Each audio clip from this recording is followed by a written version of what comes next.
We're taking your calls with Dr. Zorba Paster. Let's get right to it. We have a full slate. Let's start with Pat in Stoughton. Hi, Pat. What's your question? Well, my question is, Dr. Paster just said something about getting your boosters. These boosters are they're just the same shot we got initially. This is a new variant of this. How are they going to help when it's such an old booster? Sure. Very, very good question. First of all, it's funny how 1 year or 6 months can be old. The reality is we know that when you get your boosters, no matter what no matter what kind of COVID that you're getting, that you reduce tremendously the risk that you're going to end up in the hospital on a ventilator or super sick. That's what we know. So the reality is it still gives you some protection. So you're more likely to be home and sick versus in the emergency room and sick versus in the hospital and sick versus in the ICU and sick. So get your booster. Right now, you have to be either immunocompromised or over 50 to get the booster. But soon they're going to open it up. That's what it looks like. And this strain goes right through it. I mean, that's right. It keeps you out of the hospital. Right. Keeps you out of the hospital. That's what we're talking about. All right, let's go to Ellen in the town of Burke. Hi, Ellen. What's your question? Hi, guys. Dr. Paster, I'm double boosted, and I was wondering in the fall if they come out with a B5 variant, if I could get that. Or should I get that? They're talking the reality about a new is Omicron-specific booster. That's the whole thing of what they're looking at, an Omicron-specific booster. You bet. The answer is we're going to know more in the fall, but that's what they're looking at. The thing about messenger RNA is they can change the shot by just making some changes in what they're actually doing. So it really is better than our kind of old-fashioned influenza vaccine that we do, which is done in a completely different way. So the answer is we're going to know more in the fall. Keep tuned to this. And it's probably going to be a yearly thing, like a flu shot. I think so. I think that's what it is, certainly for the foreseeable future. All right, let's go to Rick in Verona. Hi, Rick. What's your question?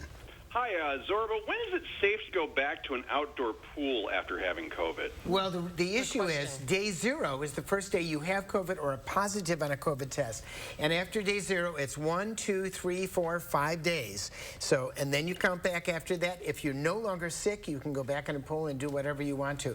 But until that time, you're supposed to really remain by yourself and don't give it to other people. And the second 5 days, aren't you supposed to wear a mask indoors? Indoors. Well, it's always good. And when in doubt, wear a mask, protect others. I mean, that's sort of what it is. It's a team thing to keep others from getting sick. But after those 5 days, if you test yourself again, there's a very high likelihood you'll test positive Exactly. again. You cannot depend on the test to actually determine what is going on. You've got to sort of follow the rules of how much, because you can be positive for a long time after you're actually no longer infectious. And those are just like dead cells, maybe, perhaps. That's all we know. Yeah. Right.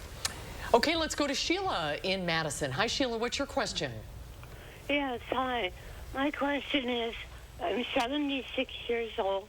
I don't have a car or any transportation. I live alone, and I'm trying to find a place to get my second booster. Sure. I can't find it. You bet. I'll give you a good idea. Call your local senior citizen of your town. The senior citizen centers have social workers that work on things just as this. They can often get you a ride to get the booster, and we should tell that to everyone. Every county in the state and many of the towns, many of the cities have senior citizen homes, basically. She's in Stoughton. Yeah, she lives in Stoughton. There's a senior citizen place in Stoughton. You can often find a volunteer to take you to get the booster, and then you can get your shot. Oh, that's very good to know.